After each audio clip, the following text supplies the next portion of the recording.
মুহূর্তের সবচাইতে বড় খবর, আবুধাবির উপরে আক্রমণ হানলো ইরান। ইরানের আইআরজিসি আবুধাবির নিউক্লিয়ার পাওয়ার প্ল্যান্টে ড্রোন হামলা চালিয়েছে, আর সেই ড্রোন হামলায় ব্যাপক ধ্বংসকাণ্ড হয়েছে। আপনারা এই মুহূর্তে আমাদের স্ক্রিনে দেখছেন যে আকাশ পর্যন্ত এক বিরাট ধোঁয়ার কুণ্ডলিতে ছেয়ে গেছে গোটা বারাকা নিউক্লিয়ার পাওয়ার প্ল্যান্ট। এই বারাকা নিউক্লিয়ার প্ল্যান্ট আবুধাবির, যেখানে সৃষ্টিকর্তার বরকত ঝরে পড়ার কথা, আর সেখানে জায়নবাদী ইসরায়েলের সঙ্গে বন্ধুত্ব করা, গণহত্যাকারী বেঞ্জামিন নেতানিয়াহুর সঙ্গে বন্ধুত্ব স্থাপন করা এবং ইরানের সঙ্গে বৃহত্তর ষড়যন্ত্রে লিপ্ত থাকার অপরাধে ইরান এই মুহূর্তে শাস্তি দিচ্ছে আবুধাবিকে। যে আবুধাবির বারাকা নিউক্লিয়ার প্ল্যান্টে সৃষ্টিকর্তার রহমত নাজিল হওয়ার কথা, আর সেখানে ইরানের পক্ষে পাঠানো হচ্ছে আঘাত। দাও দাও করে আগুন জ্বলছে এই মুহূর্তে আবুধাবিতে। আবুধাবির এই বৃহৎ নিউক্লিয়ার পাওয়ার প্ল্যান্টে ইরানের আক্রমণের পর ব্যাপক ত্রাস সৃষ্টি হয়েছে এই আরব আমিরাতে। আজ ভারতীয় সময় বিকেল 4টের পর এই বারাকা নিউক্লিয়ার প্ল্যান্টে আক্রমণ করা হয়েছিল। আর স্বাভাবিকভাবেই প্রশ্ন উঠছে, ইরান কি তাহলে যুদ্ধ শুরুই করে দিল আরব আমিরাতের বিরুদ্ধে?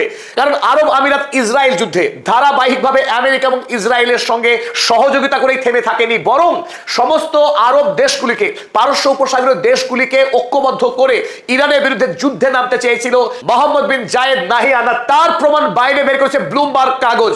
মোহাম্মদ বিন জায়েদ নিজে ব্যক্তিগতভাবে প্রতিটি পারস্য উপসাগরের রাষ্ট্রপ্রধানদের ফোন করেছিলেন। তিনি ফোন করেছিলেন জর্ডনের রাষ্ট্রপ্রধান, বাহরাইনের রাষ্ট্রপ্রধান, সৌদি আরবের মোহাম্মদ বিন সালমান, প্রত্যেকটি রাষ্ট্রপ্রধানকে ফোন করেছিলেন এই মোহাম্মদ বিন জায়েদ। তার একটাই দাবি ছিল, ইরানকে আক্রমণ করতে হবে, ইরানকে ধ্বংস করে দিতে হবে।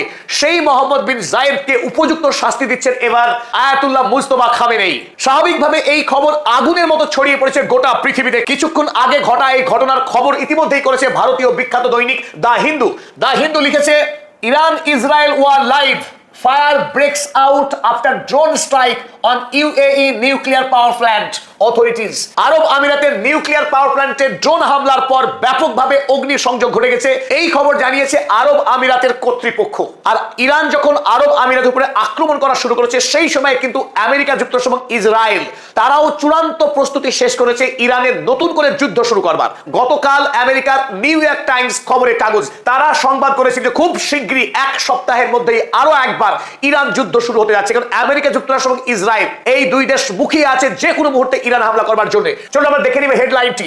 নিউ ইয়র্ক টাইমস লিখেছিল, US Israel attacks on Iran could resume. ইরানের উপরে আমেরিকা এবং ইসরায়েলের আক্রমণ খুব শীঘ্রই আবার শুরু হতে যাচ্ছে, as early as next week. সেটা দ্বিতীয় সপ্তাহেই হতে চলেছে, নিউ ইয়র্ক টাইমস দাবি করেছিল, আর এই খবর চেপেছিল দ্য জেরুজালেম পোস্ট।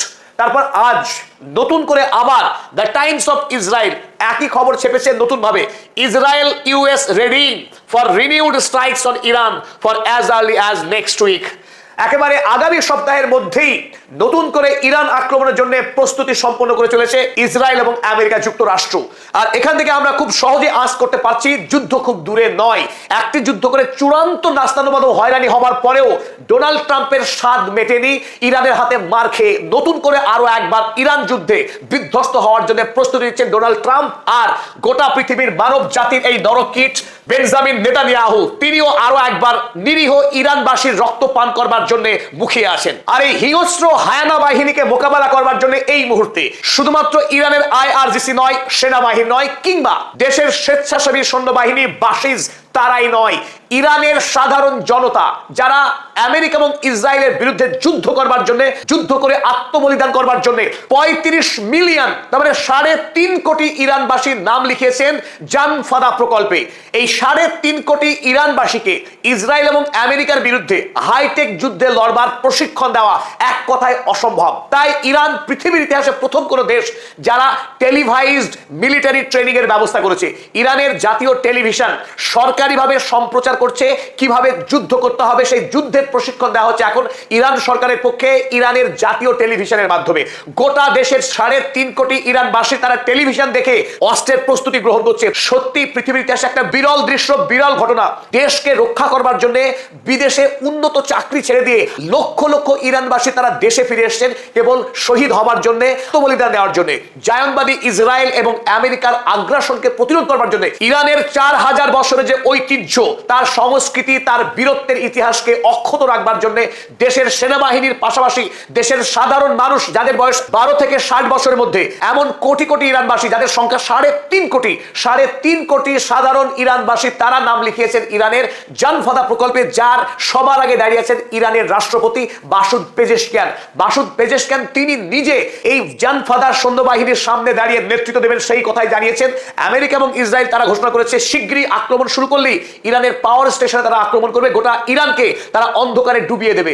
এই সমস্ত হুমকিতেও ইরানের সাধারণ মানুষ ভয় পাচ্ছে না। আপনারা এই মুহূর্তে দেখছেন টেলিভিশনে ইরানের একজন সেনাকর্তা তিনি বন্দুক হাতে প্রশিক্ষণ দিচ্ছেন দেশবাসীর উদ্দেশ্যে, কিভাবে রাইফেল ধরতে হবে, কি করে আক্রমণ করতে হবে শত্রুপক্ষকে। কারণ আরব আমিরাত চক্রান্তে লিপ্ত ইরানের বিরুদ্ধে, তারা কুয়েতের মাটি ব্যবহার করে ইরানে ঢুকতে পারে, ইরানে ঢুকে সরেজমিনে ইস্পাহান, ফার্দো কিংবা নাতাজের মতো যে সমস্ত পরমাণু কেন্দ্র আছে সেই পরমাণু কেন্দ্র হামলা করে সেখানে থাকা এনরিচড ইউরেনিয়াম চুরি করতে চাইছে এই মুহূর্তে ডোনাল্ড ট্রাম্প প্রশাসন। তাই ডোনাল্ড ট্রাম্পের সৈন্যবাহিনী কোনোভাবেই যাতে দেশের সমৃদ্ধ পরমাণু চুরি করতে না পারে, হরমুজ প্রণালী যাতে কোনোভাবে নিয়ন্ত্রণ না নিতে পারে ইসরায়েল এবং মার্কিন সেনাবাহিনী আর তার মদতদাতা আরব আমিরাত, এই হামলাকে প্রতিরোধ করবার জন্য ইরানের 3.5 কোটি জনসাধারণ জানফাদা প্রকল্পে লড়াই করবার জন্য প্রশিক্ষণ গ্রহণ করছেন এই মুহূর্তে টেলিভিশনের মাধ্যমে। আর এই সংবাদ প্রকাশিত হয়েছে ইরান বিরোধী সংবাদপত্র ইরান ইন্টারন্যাশনাল, যে সংবাদপত্র লন্ডন থেকে প্রকাশিত হয় এবং রাজা পেহলভির সমর্থনে এই কাগজ কাজ করে, তারাও কিন্তু এই খবর সম্প্রচার করেছে। তারা কি লিখে দেখুন, Iranian state TV host handle rifles in studio as they talk of joining war. ইরানের জাতীয় টেলিভিশন প্রশিক্ষণ দিচ্ছে দেশবাসীকে কি করে রাইফেল ধরতে হয়, কারণ সেই সমস্ত দেশের মানুষ তারা যুদ্ধে যোগদান করতে আগ্রহী, অর্থাৎ যুদ্ধে যোগদানে ইচ্ছুক যারা স্বেচ্ছাসেবক যোদ্ধা, ভলেন্টিয়ার, যারা মিলিশিয়া, সেই মিলিশিয়া সৈন্যবাহিনীর প্রশিক্ষণ দিচ্ছে ইরানের জাতীয় টেলিভিশন। খবর ছাপছে ইরান ইন্টারন্যাশনাল। সকল দর্শক মণ্ডলীকে আরো একবার অসংখ্য ধন্যবাদ পদাতিক চ্যানেলের সঙ্গে থাকবার জন্য।